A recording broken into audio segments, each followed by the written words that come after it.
ಸ್ನೇಹಿತರೆ, ಒಂದು ದಿನದಲ್ಲಿ ಕೇವಲ 1 ಗಂಟೆ ಕೆಲಸ ಮಾಡಿದರೆ ಸಾಕು, 43,000 ರೂಪಾಯಿ ಸಂಬಳ ಕೊಡೋದಾಗಿ ಮಾಹಿತಿ ಕೊಟ್ಟಿದ್ದಾರೆ. ಕೆಲಸದ ಹೆಸರು ಚೇರ್ ಮಸಾಜ್ ಥೆರಪಿಸ್ಟ್ ಅಂತ. ಈ ರೀತಿ ಇವರಿಗೆ ಮಸಾಜ್ ಮಾಡಬೇಕಾಗತ್ತೆ.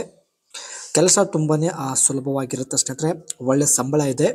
ಸೊ ಬನ್ನಿ, ಮೊದಲು ನಾವು ಇವರ ಬಗ್ಗೆ ಇನ್ನಷ್ಟು ಹೆಚ್ಚಿನ ಮಾಹಿತಿ ತಿಳಿದುಕೊಳ್ಳೋಣ. ಹೆಸರು ಶರ್ಮಿಳಾ ಅಂತ. ಪ್ರಸ್ತುತ ಇವರು LIC ಆಫೀಸಲ್ಲಿ ಮ್ಯಾನೇಜರ್ ಆಗಿ ಕೆಲಸ ಮಾಡ್ತಾ ಇದ್ದಾರೆ. ಇವರ ಸಂಸಾರದ ಬಗ್ಗೆ ನೋಡೋದಾದರೆ ಯಜಮಾನರು ಇಲ್ಲ ಎಂದು ಮಾಹಿತಿ ಕೊಟ್ಟಿದ್ದಾರೆ. ಇವರಿಗೆ ಇರುವ ಆದಾಯ 2 ಲಕ್ಷ ಪ್ರತಿ ತಿಂಗಳು. ಇವಳ ಶಿಕ್ಷಣ ಬಂದ್ಬಿಟ್ಟು BCom ಕಂಪ್ಲೀಟ್ ಮಾಡಿ LIC ಆಫೀಸಲ್ಲಿ ಮ್ಯಾನೇಜರ್ ಆಗಿ ಕೆಲಸ ಮಾಡ್ತಾ ಇದ್ದಾರೆ. ಈಕೆಯ ಬಯಕೆ ನೋಡಿ ಬಳಿ ಚೇರ್ ಮಸಾಜ್ ಥೆರಪಿಸ್ಟ್ ಅವರನ್ನು ಇಟ್ಟುಕೊಂಡು ಜೀವನ ತುಂಬಾ ಸುಖವಾಗಿ ಸಾಗಿಸಬೇಕು ಎಂದು ಮಾಹಿತಿ ಕೊಟ್ಟಿದ್ದಾರೆ.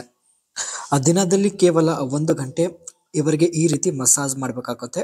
ಸೊ ಇಲ್ಲಿ ನೀವು ಫೋಟೋದಲ್ಲಿ ನೋಡ್ತಾ ಇರ್ಬೋದು. ದಿನದಲ್ಲಿ 12 ಗಂಟೆ ಕೆಲಸ ಮಾಡುತ್ತೇನೆ. ದಿನಪೂರ್ತಿ ಚೇರ್ ಮೇಲೆ ಕುಳಿತುಕೊಂಡು ತುಂಬಾ ಟೈರ್ಡ್ ಆಗುತ್ತೇನೆ ಎಂದು ಮಾಹಿತಿ ಕೊಟ್ಟಿದ್ದಾರೆ.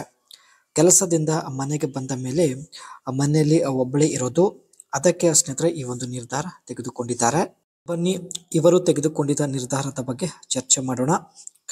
ಮಸಾಜ್ ಮಾಡುವ ವ್ಯಕ್ತಿಯನ್ನ ಕೆಲಸಕ್ಕೆ ಇಟ್ಟುಕೊಳ್ಳಬೇಕು. ಪ್ರತಿ ತಿಂಗಳಿಗೆ ಸಂಬಳ ಕೊಟ್ಟು ಇರೋದಕ್ಕೆ ಮನೆಯಲ್ಲಿ ರೂಮ್ ಕೂಡ ಕೊಡುತ್ತೇನೆ ಎಂದು ಮಾಹಿತಿ ಕೊಟ್ಟಿದ್ದಾರೆ. ಪ್ರತಿದಿನ ಕೇವಲ 1 ಗಂಟೆ ಮಸಾಜ್ ಮಾಡಬೇಕಾಗುತ್ತೆ. ಸೊ ಈ ಒಂದು ಕೆಲಸಕ್ಕೆ ರೆಡಿ ಇದ್ರೆ ದಯವಿಟ್ಟು ನಿಮ್ಮ ಅನಿಸಿಕೆ ತಿಳಿಸಿ. ಇಲ್ಲಿ ಸ್ನೇಹಿತರೆ, ನೀವು ಚೇರ್ ಮಸಾಜ್ ಥೆರಪಿಸ್ಟ್ ಆಗಿ ಏನೆಲ್ಲ ಕೆಲಸ ಮಾಡಬೇಕಾಗುತ್ತೆ, ಹೇಗೆ ಮಸಾಜ್ ಮಾಡಬೇಕಾಗುತ್ತೆ, ಬನ್ನಿ ಚರ್ಚೆ ಮಾಡೋಣ. Use specialized techniques to reduce stress and tension in clients, focusing on area like the neck, shoulders, back and arms. ಇವರಿಗೆ ಸ್ನೇಹಿತರೆ ಮಸಾಜ್ ಮಾಡಿ ಇವರ ಚಿಂತೆ ಹಾಗೂ ದೇಹದ ಒತ್ತಡ ಕಡಿಮೆ ಮಾಡಬೇಕಾಗುತ್ತೆ ಹಾಗೂ ದೇಹದ ಎಲ್ಲ ಭಾಗಕ್ಕೆ ಜೋರಾಗಿ ಮಸಾಜ್ ಮಾಡಬೇಕು ಎಂದು ಹೇಳಿದ್ದಾರೆ.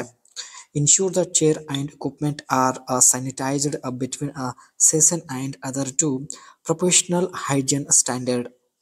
ಮಸಾಜ್ ಮಾಡುವ ಚೇರ್ ಸ್ನೇಹಿತರೆ ಒಳ್ಳೆ ಹೈಜೆನಿಕ್ ಮೇಂಟೈನ್ ಮಾಡಬೇಕು ಎಂದು ಹೇಳಿದ್ದಾರೆ.